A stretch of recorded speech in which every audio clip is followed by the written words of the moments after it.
Hey everyone, building a feeder. It's called a feeder for a sheep to eat off of. I try to show a part of it. Pretty good piece of gear because for about, it costs you in town like $300-400 and you can make one for about 75 bucks. You just got to make it yourself. So let me show you what I'm doing. Here's what I've done so far, cutting the wood. This instruction will be clear on what you need. And then there's the wood. Got to do some more cutting on.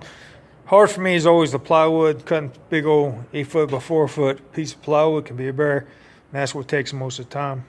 I'm done now. I'm not making cuts on the 2x4s to set the frame of it. So I've completed the 6 2x4s. The 12 2x4 by 8 footers. They need no work yet. They're for assembly. So I've got I got to put in 2 2x4 by 35s and 1 2x4 by 32, and that's what I'm doing.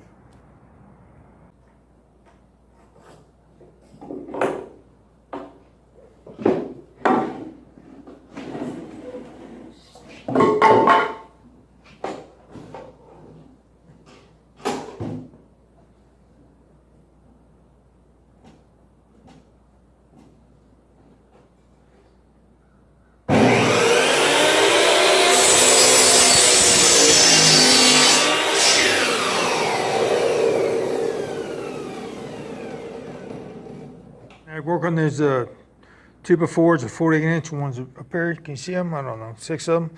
Got to put the marks on them, and they recommend you put the marks across home at the same time by bracing them together. So what I did, I just put a brace in another piece of wood, and then I butt them up against it. All right, let's see how it goes.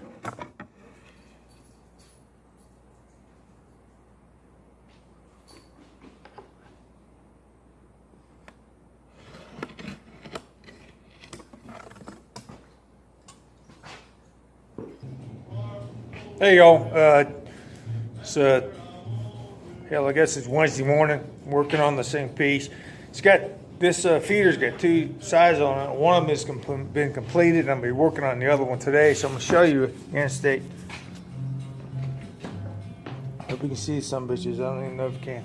So that's just half of it, right? You can see, I think you can see, and here's where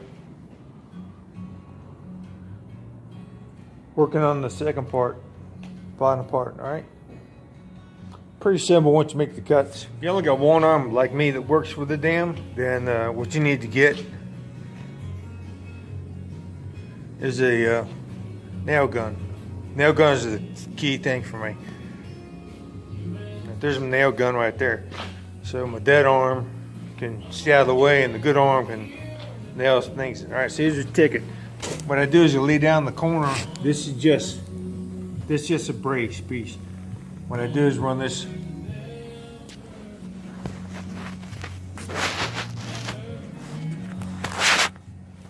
piece nails down to this piece, right? And you got the same thing on the other end, one in the middle. So you want to square them up best you can. What I do is I'll nail down one nail here in the corner best I can, and then I'll move to the other end and I'll square that one away and nail it in. And then that way this piece, the upper piece, can still move and be adjusted and whatnot. Okay, that's what I do. Probably ain't the best thing, but that works for me.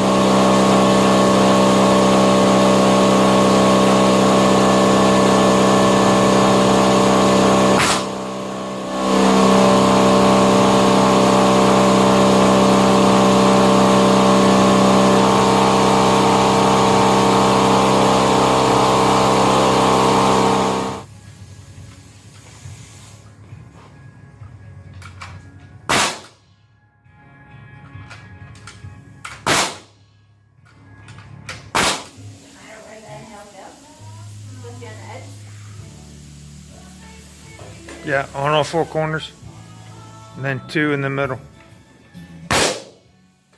Okay, so the 2 sides are finished up. Now me and Shannon were trying to put together the actual plywood that has a name that I can't remember. I'll show you. All right, this piece of plywood laying down here, right? Sitting on. Okay, we're gonna nail them in, and then stand this piece up and lay it on this piece. We got butt up against the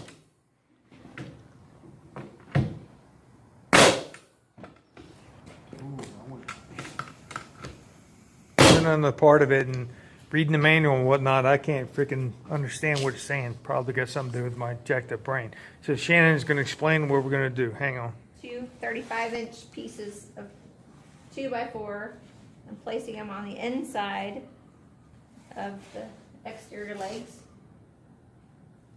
Or upside down, and place two 8-foot 2x4s between the 10-inch and 13.5-inch marks.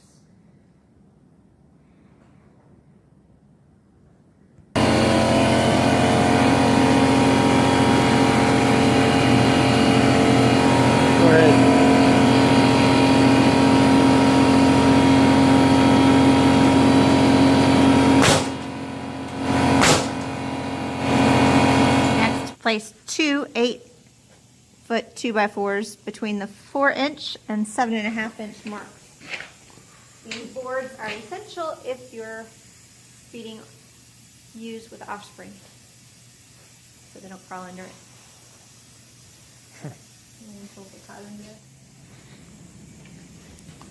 We planted up there 4 inches from. Actually, this is that's the bottom right there. Oddly enough, that's the very bottom.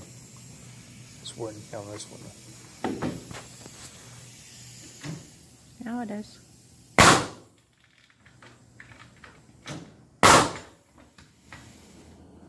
Okay, so we got it standing up now on the right side up. I tried to show you here on this stupid cell phone. Right? There's a little bit more work got to be done on the bottom piece. We had to run a 2x4, actually two 2x4s along the bottom piece. Look, the instructions will tell you.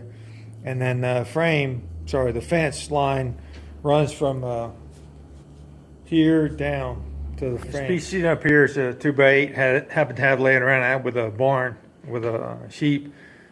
It's 10 foot, or someone cut it, and then I'll set it down in there and start running them wires up. We're almost done.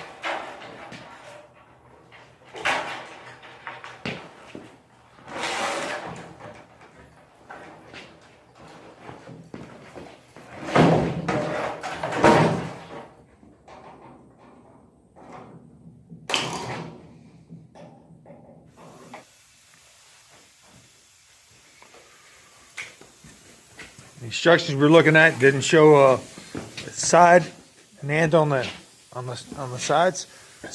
We saw pictures. Some had wire and some had plywood. So we used plywood instead of. All right, so we're basically done now. You can see that's the feeder. Now getting it down to the open area is going to be a bit of a bear. We'll have to use a trailer, probably to pick it up on a trailer and then drive it down.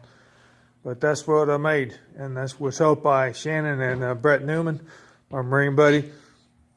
And I call my therapy because it keeps me busy, and at the end you got a product. You made something, and you got some sheep going to feed better.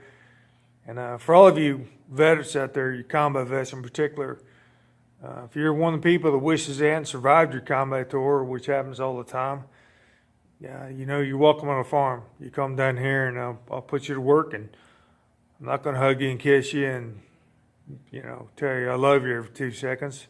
I'm going to teach you that you can do something. I'm pretty handicapped, obviously, and I can still do multiple things, and you can do the same. Come and learn. Come to the farm, Semper Fi Farm. I'm out.